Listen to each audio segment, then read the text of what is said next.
Inside San Quentin Prison, California, America's death row. The building sits quietly against the water, almost peaceful at a distance. But behind those walls is a place where time doesn't move forward, it stalls. Where men wake up every day knowing the state has already decided how their story ends. San Quentin, California's oldest prison.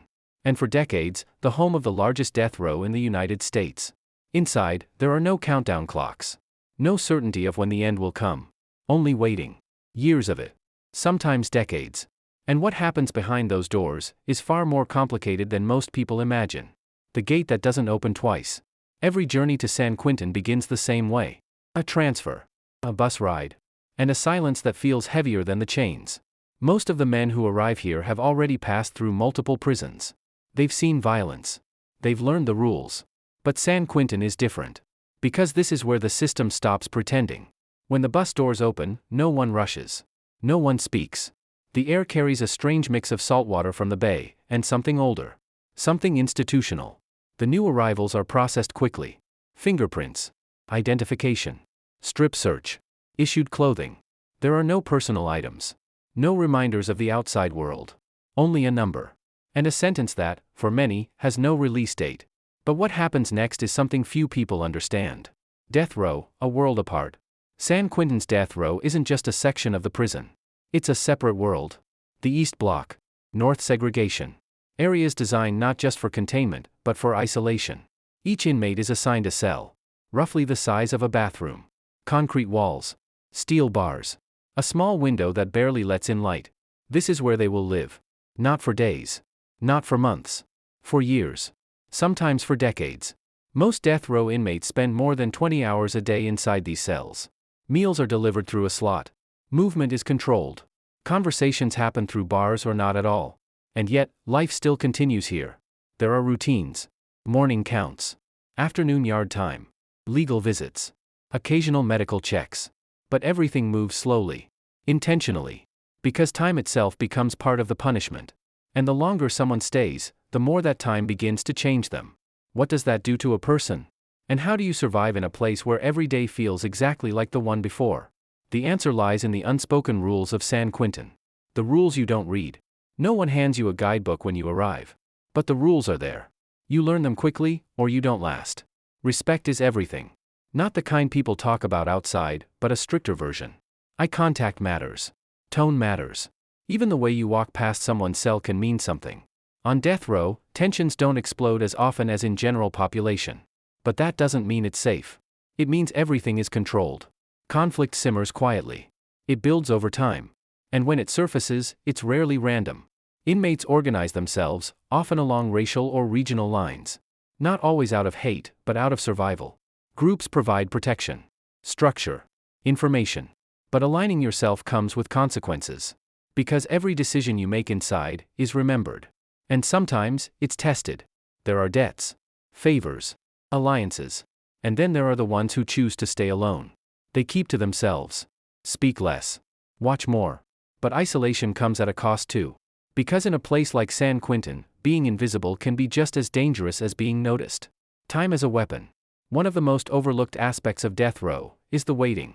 Unlike what most people assume, executions in California are rare. Legal appeals stretch on for years.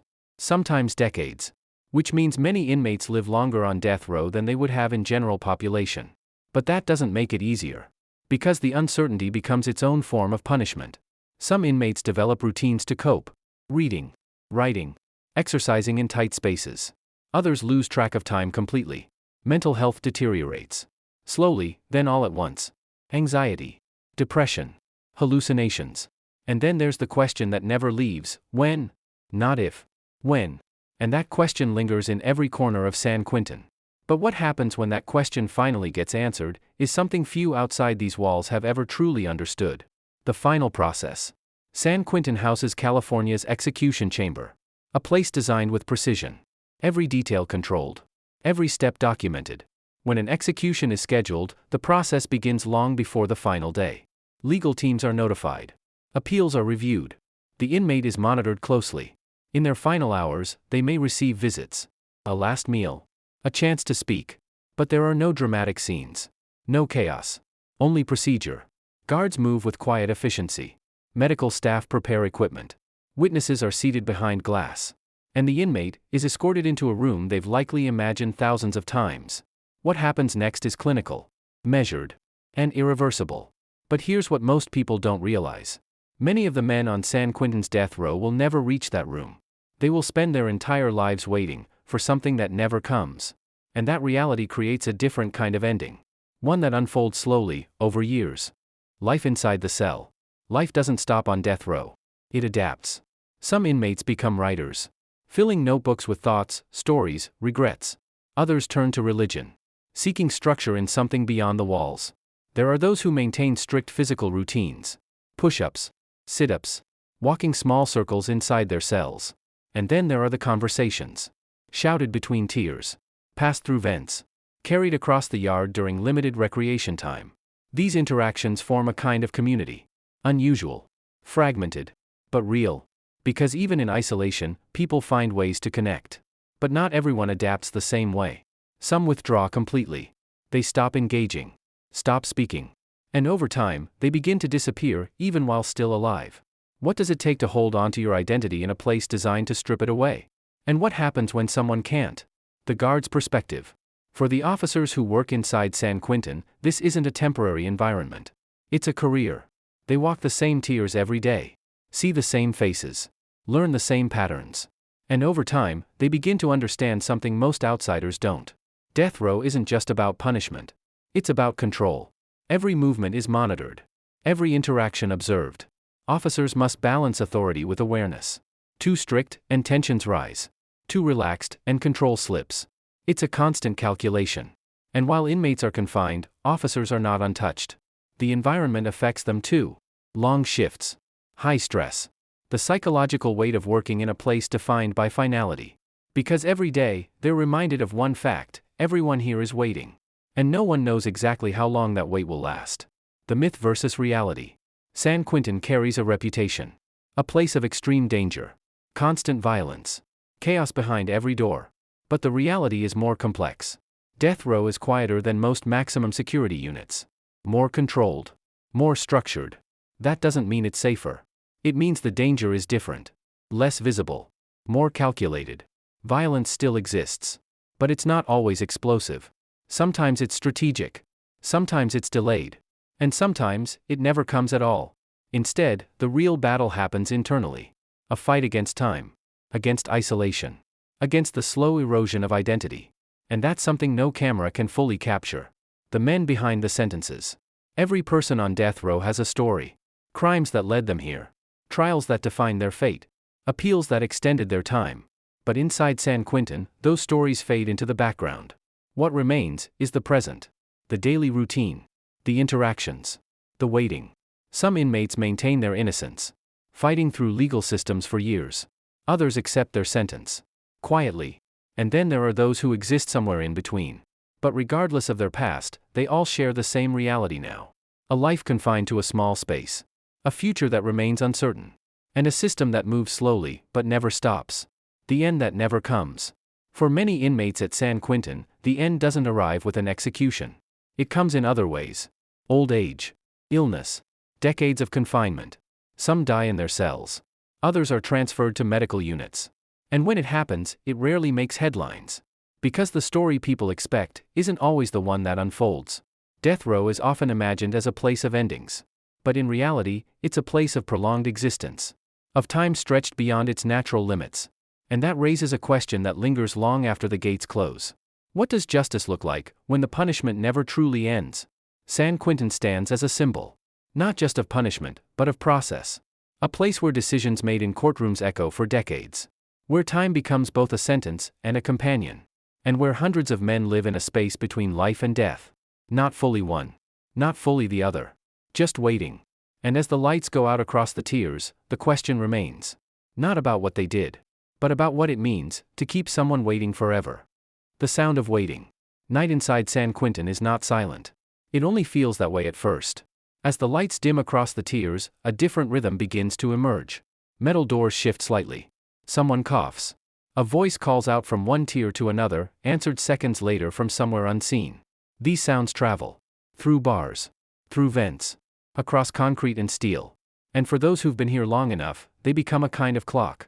Because on death row, time isn't measured by watches. It's measured by repetition. The same footsteps during count. The same tray slots opening for meals. The same distant voices marking the passing hours. Sleep doesn't come easily. For some, it doesn't come at all. And when it does, it's often interrupted. By noise. By memory. By the weight of where they are. But what happens when the mind begins to fill in the silence? What happens when the only thing louder than the prison is your own thoughts? The psychological cost. Long-term isolation changes people. Not always in ways you can see immediately. At first, it's small things. Restlessness. Trouble focusing. Irritability. Then it deepens. Thoughts begin to loop. Conversations replay over and over. Regret, anger, confusion, cycling without resolution. For some inmates, the mind becomes the only place left to go. And that can be dangerous. Because without structure, without new experiences, the brain begins to turn inward. Some develop coping mechanisms. Writing letters. Reading anything they can get their hands on. Creating routines that bring a sense of control. Others struggle. They withdraw. Speak less. Engage less. And over time, their connection to reality begins to shift. Mental health professionals have documented the effects for years. Anxiety disorders. Severe depression. Cognitive decline. But inside San Quentin, these aren't just clinical terms. They're daily realities. And the longer someone stays, the harder it becomes to separate who they were from who they've become. The yard, a different kind of freedom. Yard time. For many inmates, it's the only moment in the day that feels different. The space is limited. Enclosed. Monitored from above. But it's open. There's air. Movement. A break from the cell. Some inmates walk laps. Over and over. Counting steps. Marking time. Others stand still, letting the sunlight hit their faces for as long as it lasts. Conversations happen here, but they're cautious. Because even in the yard, the rules apply. Who you stand near. Who you speak to. How long you stay in one place. Everything is noticed.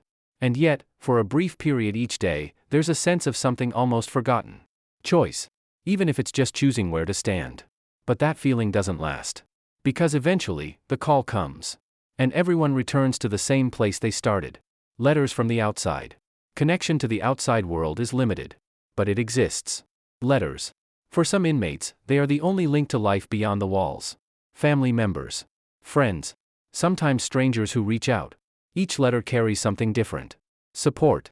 Questions. Memories. Or sometimes, silence. Because not everyone continues writing. Over time, relationships fade. Distance grows, not just physically, but emotionally. And for those who stop receiving letters, the isolation deepens. But for others, those pages become everything. They're read repeatedly. Memorized. Stored carefully. Because in a place where nothing changes, even a few written words can feel like movement. But what happens when those connections begin to disappear? And how do you hold on to the outside world, when it slowly stops reaching back? The appeals process. For many on death row, the legal process never truly ends. Appeals are filed. Reviewed. Delayed. Years pass between decisions. Each motion represents a possibility. A chance to overturn a sentence. To reduce it. To start over. But the system moves slowly. And not every appeal succeeds. Some inmates spend decades navigating legal procedures. Learning the language. Understanding the system. Others rely entirely on attorneys. But regardless of the approach, the outcome is never guaranteed. And that uncertainty becomes part of daily life. Because every letter from a lawyer, every court update, carries weight, hope, or disappointment. And sometimes, both at the same time. Change inside the walls. San Quentin has changed over the years. Policies shift. Systems evolve. There have been efforts to reform certain aspects of death row. Adjust conditions. Address overcrowding. Improve mental health care. But change inside a place like this is slow. Because the structure itself is old. Not just physically. Institutionally. And while some improvements are visible, others remain out of reach. The core reality hasn't changed. Men are still confined. Still waiting. Still navigating a system that moves at its own pace. And for many, those changes come too late to alter their experience. Stories that never leave. Every cell in San Quentin has a history. Not just of the person inside it now, but of those who came before. Stories accumulate here. Some are known. Documented. Public. Others are not. They exist only within these walls. Passed through conversations. Remembered by those who remain. And when someone leaves, whether through transfer, release, or death, the space doesn't stay empty for long. Another person arrives. Another story begins. But the echoes of what came before don't disappear. They linger. In the structure. In the routine. In the atmosphere itself. What the public doesn't see. From the outside, San Quentin is just a building. A landmark. A name people recognize. But what happens inside is rarely visible. The daily routines. The quiet struggles. The long stretches of time. They don't make headlines. Because they don't fit the narrative people expect. There are no constant dramatic moments. No continuous action. Just consistency. Repetition. Waiting. And that's what makes it difficult to understand. Because the reality isn't loud. It's slow. And it's that slowness that defines everything. Another day begins at San Quentin. The same as the one before. And likely, the same as the one that follows. Inside, nothing moves quickly. Time stretches. Decisions linger. Lives continue in a state of suspension. And beyond the walls, the world moves on. But here, it doesn't. Not in the way most people understand. Because San Quentin isn't just a place where sentences are carried out. It's a place where time itself becomes the sentence. And for those who live inside it, there is no clear end. Only the waiting. When the doors finally close. There is a moment inside San Quentin that doesn't get documented. It doesn't appear in reports. It isn't captured in statistics. It's the moment when a man realizes nothing is going to change. Not today. Not next year. Maybe not ever. By this point, the routines are no longer routines. They are life. The sounds, the schedules, the limitations, they stop feeling temporary. And that realization settles in quietly. No announcement. No visible shift. Just acceptance. For some, that acceptance brings a kind of stability. They stop fighting the system and begin to live within it. They find structure in the repetition. Meaning in small details. For others, it has the opposite effect. Because accepting the reality of indefinite waiting can feel like giving something up. Hope. And without that, the days begin to lose their shape entirely. But even here, where everything feels final, something unexpected still exists. Adaptation. Because human beings, even in the most controlled environments, continue to adjust. They create routines where none exist. They build identity in places designed to erase it. And sometimes, they find ways to keep going. Even when there's no clear reason to. The weight of a system. San Quentin is more than a prison. It's part of a larger system. A system built on law, process, and consequence. But inside these walls, that system feels different. More personal. Because every delay, every decision, every piece of paperwork, directly affects the lives of the men inside. Time isn't abstract here. It's lived. Measured in years spent in the same space. In missed moments. Lost connections. Changing identities. And while the system continues to operate as designed, the human experience within it becomes something else entirely. Something harder to define. Because it raises questions that don't have simple answers. What does justice look like over decades? What does punishment mean when it never truly concludes? And at what point does waiting become something else? The silence after everything.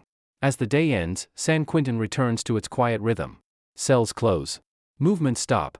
And the prison settles into stillness. But it's not empty. Behind each door is a person. Thinking. Remembering. Waiting. Some are counting days. Others have stopped counting entirely. Because after enough time, numbers lose meaning. What remains is the experience itself. The slow passage of time. The repetition. The silence. And in that silence, something becomes clear.